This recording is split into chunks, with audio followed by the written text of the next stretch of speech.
आसिम को पहले लगा ये वहम है, मगर जब उसकी छोटी बहन माहीन नींद में चलती हुई घर से बाहर निकल गई और करीब था कि कुएं में गिर जाती, तब उसे यकीन हो गया कि वो पत्थर आम चीज नहीं। फरहान ने पत्थर को वापस जमीन में दफनाने का मशवरा दिया, मगर आसिम बज़िद था कि ये कोई खजाना है, शायद किसी बड़े राज की कुंजी। उसने गांव के बुजुर्ग हकीम अनवर से राब्ता किया, जो पुरानी किताबों और रूहानी इल्म के माहिर थे।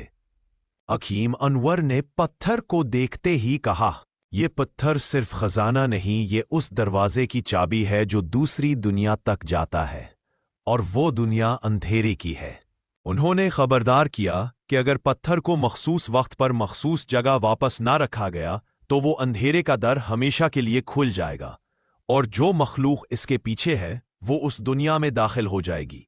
अगली रात आसिम, फरहान और हकीम अनवर दोबारा खेत की तरफ निकले। आसमान पर बादल थे, हवा में अजीब सी घन गरज, और हर तरफ खामोशी, जैसे वक्त रुक गया हो। उन्होंने वही पुराना रास्ता दोबारा खोला और नीचे उतरे, लेकिन उस बार नीचे एक नई दीवार बनी हुई थी पत्थर की, जिस पर खून जैसे निशान बने थे। हकीम अनवर ने कुरान की आयत पढ़ी तो दीवार खुद ब खुद हटने लगी।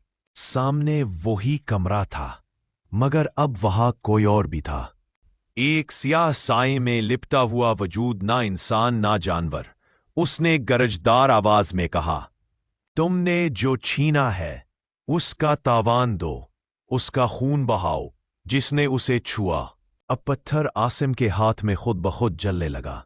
हकीम अनवर ने एक तेज अमल पढ़ा और पत्थर साए की तरफ फेंक दिया। पत्थर जैसे ही उस पर लगा, एक चीख की आवाज गूंजी और वो साया जमीन में धंसने लगा।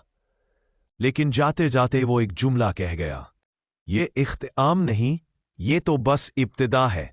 मैं लौटूंगा उस रात जब चांद सुर्ख होगा। दरवाजा बंद हो गया, सब कुछ फिर से खामोश हो गया। तीनों बाहर निकले, मगर आसिम के हाथ पर एक अजीब सा निशान उभरा हुआ था, वही निशानी जो ज़ेरे ज़मीन दीवार पर बनी थी।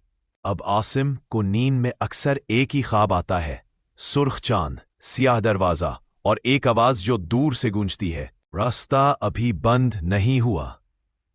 3 माह गुजर चुके थे। आसिम अब भी बज़ाहिर नॉर्मल जिंदगी गुजार रहा था, मगर रात को वो एक खौफ से नहीं निकल पाया। वही सुर्ख चांद, वही सियाह दरवाजा और वो साया जो हर बार करीब आता जाता। हकीम अनवर ने इसे बताया था कि अगर इस ख्वाब ने 7 बार एक ही शक्ल में खुद को दोहराया